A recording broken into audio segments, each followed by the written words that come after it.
Welcome to Animal Atlas. Come with us around the globe and explore the animal world and its jungle animals and desert creatures. We'll meet wildlife on the savannah and see our underwater friends.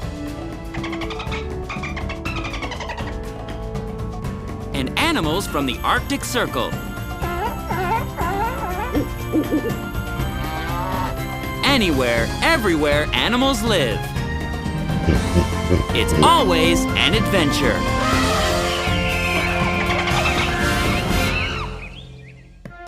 Grab your knapsack and get out your passports. Because today on Animal Atlas, we're headed to the Americas. To both the continent of North America and the continent of South America. And of course, Central America too. The Americas. But before we head off, we need a little clarification. Are you ready? The Americas make up the Western Hemisphere, and they are collectively known as the New World. No, the New World isn't younger than the rest of the planet. This is the name that the 16th century Europeans gave the Americas after they learned of its existence. At that time, too, they started calling the continents they knew about, Europe, Asia, and Africa, the Old World. What did these intrepid explorers call the remaining two continents, Antarctica and Australia, when they learned of their existence? Maybe the newest New World? No, just Antarctica and Australia. Keeps it simpler, don't you think?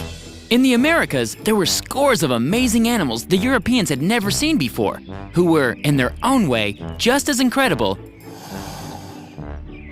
as the great and most immediately recognizable creatures of the Old World.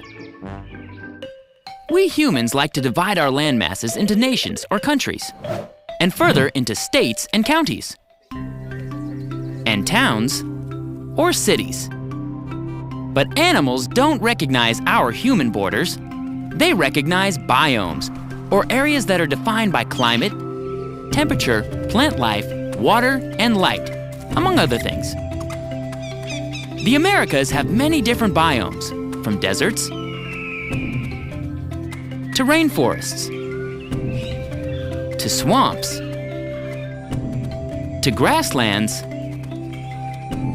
to forests. Marine biomes off the coasts of these two great continents count too. Some adaptable New World animals straddle not only a couple biomes, but several countries. Take the coati. This long-nosed and inquisitive animal with a black mask is a cousin to the raccoon. See the resemblance? Coati. Raccoon. The coati's home range stretches from southwestern United States, particularly Arizona and New Mexico, to the Amazon rainforest of South America, all the way to Argentina and Uruguay. This hardy tree climber is as much at home on the ground as it is in the tree branches. Perhaps because of its varied diet, which includes insects, fruit, mice, lizards, and frogs. The coati's home range is wide, from woodlands to desert grasslands to forests. The range of raccoons, too, expands into both continents, but these nocturnal animals also include cities and suburbs in their habitats, as they will eat almost anything. Garbage can be haute cuisine. The scientific name for a North American raccoon is Procyon lotor, and lotor means washer, which refers to the raccoon's habit of washing its food. For a long time, scientists were unsure why raccoons did this. To clean the food? Because they didn't have enough saliva? As a way to drink water? To soften it as to locate sharp bones or objects? To this day, no one but the raccoon knows for sure. And only the raccoon can tell us why walking upside down is so entertaining. Be careful up there! Christopher Columbus was so amused at his first glimpse of this New World creature, he described it as a clown-like dog. Maybe so. Yes, with his distinctive bandito mask, washing, and acrobatic walking, clearly the raccoon is a party animal. Even Hershey the chocolate skunk agrees. A skunk? P.U. Yes, a skunk is one of the smelliest of all mammals, and like the coati and the raccoon, their range extends through parts of both continents. But skunks don't really smell bad. In fact, all things considered, like the raccoon and the coati, they are very clean omnivores. What they have for defense against predators, from wolves to mountain lions, are two special glands under their tail. These glands produce an oily, yellow liquid that stinks like nothing else in the animal kingdom, which skunks use to blast would-be predators from up to 10 feet. P.U.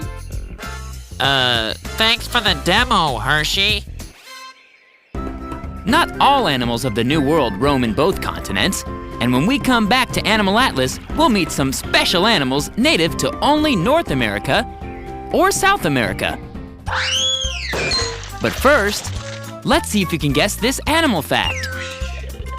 What animal is not native to the Americas? A. Alligators. B. Pigs. C. Monkeys. Or D. Llamas. The answer coming up when we return to Animal Atlas.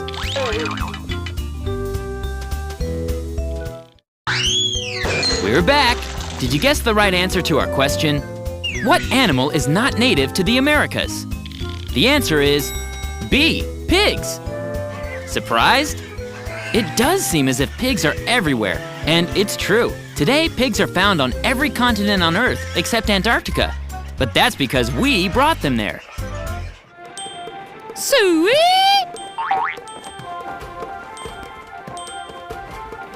Come on, Piggy Piggy! We're headed to the New World! Sus is Latin for pig, and the Suids, or true pigs, are strictly Old World. That's not to say that the New World doesn't have some pig-like animals of its own. The Tayasuids, like the javelina, and the Chicoan peccary, are New World mammals who can snort and wallow with the best of the true pigs. While we might sometimes think that all the biggest, tallest, baddest, and exotic animals hail from the Old World, the American alligator would beg to differ. These huge meat-eating reptiles from the age of dinosaurs inhabit the wetlands of the southern United States. The alligator is so prevalent in Florida, in fact, that this animal now has an official title, State Reptile. And nobody is going to take away that honorary title. No way. Llamas, on the other hand, are domesticated animals who descended from South American ancestors in the Andes Mountains.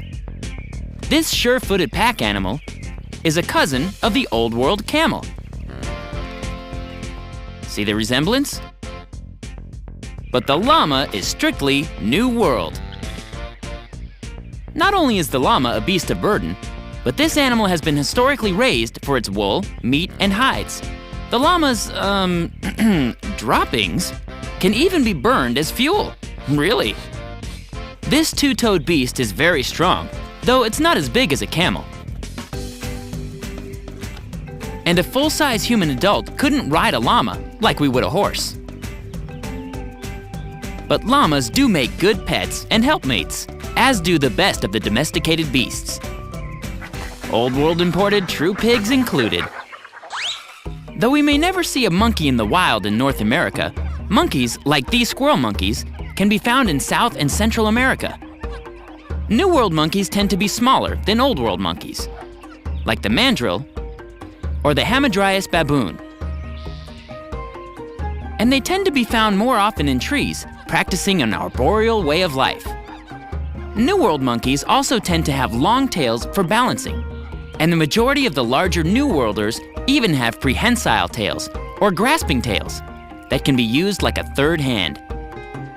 Not even the most distinguished of the Old Worlders can claim that. What else does South America have that North America doesn't? Meet the tamarin. And the white-faced saki. And let's not forget the distinguished Toko toucan. This tree-hole nesting bird makes his home in the South American rainforests. What's that beautiful beak for? It's thought to be an adaptation for reaching fruits at the end of tree branches that cannot support the weight of the bird. Hey, Toko toucan, you got it going on! Though they are found in many warm places of the world, of the two Americas, it's just the continent of South America in the New World that is home to colorful wild parrots. But North America has distinguished birds as well. In fact, the bald eagle has worn the mantle of national symbol of the United States since 1782. Not to be confused with the American alligator's title of state reptile of Florida. Statesman Benjamin Franklin voted the turkey over the bald eagle for our national symbol, but the regal bald eagle won the title. North America is also home to a number of birds of prey, from owls to hawks and kestrels. So while the rainforest birds of South America snack on fruit and nuts, and the birds of prey of North America hunt small rodents and lizards, it's the mighty turkey vulture, a carrion feeder, whose territory encompasses the entirety of the New World. What does the turkey vulture eat? No, not turkeys. Turkey vultures are a part of nature's cleanup brigade. They eat dead animals, like roadkill, or a predator's leftovers. Hey, it's not a pleasant job, but somebody in the New World has to do it. Let's give the turkey vulture a round of applause.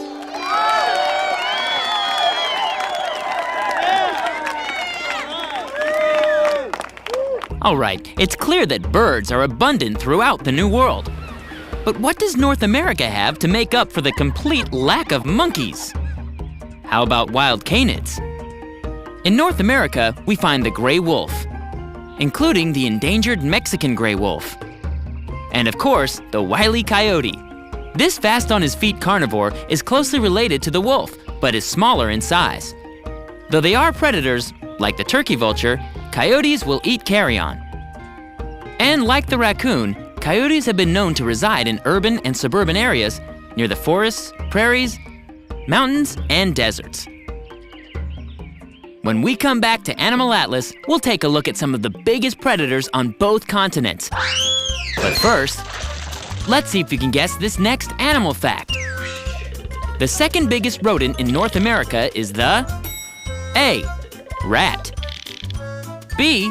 Squirrel, C. Beaver, or D. Porcupine.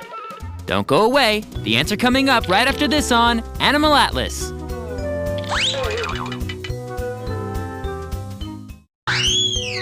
We're back. Did you guess the right answer to our question? The second biggest rodent in North America is the answer is D. Porcupine. Though the beaver may be the bigger rodent, the porcupine is no teeny-weeny creature. At a length of 31 to 40 inches, and with a weight of 18 to 25 pounds, this sturdy animal is close in size to our friend Hershey, the skunk, or the acrobatic raccoon. But what makes a porcupine are those amazing quills. The word porcupine comes from the Latin word for thorn, and the porcupine has 30,000 or more quills, which cover all of its body, except for the snout, throat, belly, and feet pads. Quills are modified hairs with hollow, spongy centers and barbed ends. What are they used for? Self-defense. Though they can't throw their quills like spears, a porcupine is a prickly force and a rodent to be reckoned with. In South America, the capybara takes the title of largest rodent. We may have thought the porcupine was a hefty creature at 25 pounds, but this rodent can top the scale at over 100 pounds. Though the capybara's reddish-brown fur isn't much in terms of defense, his size might be enough to give a predator pause. Yes, even the mighty jaguar. Oh yes, the big cats of the world aren't confined to the Old World like the lions and leopards of Africa, or the Bengal tigers or Siberian tigers of Asia. No, this big carnivore prowls the rainforests, swamps, and shrublands from South to Central America looking for tasty prey animals. From tapirs to peccaries to turtles, and yes, capybaras.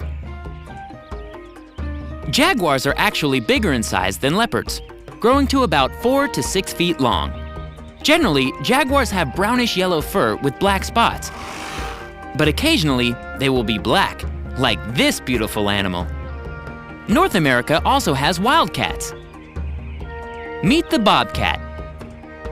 Bob isn't his name, but the bob in bobcat refers to its short, stubby tail. See? Though this fellow looks like a sweet kitty with tufts on its ears, this wild cat really is a fierce animal who can kill its prey in one powerful bite. Bobcats are sometimes prey themselves to wolves, owls, coyotes, and mountain lions. Mountain lions, in fact, are wildcats, which range throughout the Americas under a variety of names, from cougar to puma to catamount to panther. They are truly the wild cat of the New World. North America abounds in bears, from the American black bear to the brown bear, while South America only has one bear it can call its own, the spectacled bear. Spectacled bears live in the Andes mountain range and outlying mountain ranges, where the llama's ancestors once roamed. Since bears tend to reside in wooded areas and not in rainforests, they are more plentiful in the northern and colder part of the New World. Black bears are actually small bears compared to their cousins, the brown bears, and they're distinguished by their long, straight noses and large ears. Brown bears are distinguished by their small ears, their long, thick fur, and by the lump of muscle over fat over their shoulders. The famous grizzly bear is actually just a middle-sized brown bear. Bears are big, and they look ferocious, but actually a good part of their diet is vegetable matter. Unlike the hyper-carnivore cats like the jaguar or the bobcat. In fact, one of the most formidable fighters in North America is an animal you'd least expect: the badger. Though this stocky animal with the flat body isn't aggressive, he is strong and will defend himself fiercely if attacked. Badgers have powerful forepaws and are diggers. There have been unconfirmed reports of badgers digging through pavement or concrete. I can believe it, can't you? This badger has certainly made short work of his homestead, turning a landscape to earth and rubble just like that. But if we really want to find animals that are truly representative of North America, we need to head out on the prairie. Nothing's more North American than the bison, or the prairie dog. A prairie is a temperate grassland that is arid and windy, hot in the summer, and cold in the winter, and with few trees and shrubs. Most of North America, in fact, was once a prairie before those same Europeans who labeled the Americas the New World changed the environment through agriculture. But there is still some prairie left, where the prairie dogs keep watch, and the bison roam. But not like it once was. Yes, both North and South America have distinctive animal populations, and the Americas, the two continents of the Western Hemisphere, have animals so unique that even the Old World superstars are stunned. For only in the New World can you find such wondrous creatures as the armadillo, or the giant anteater.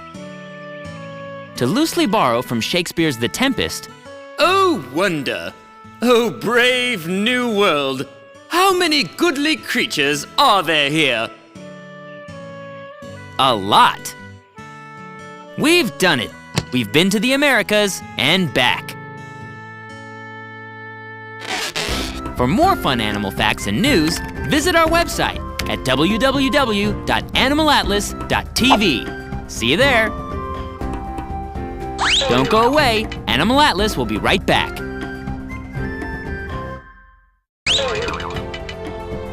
Until next time on Animal Atlas.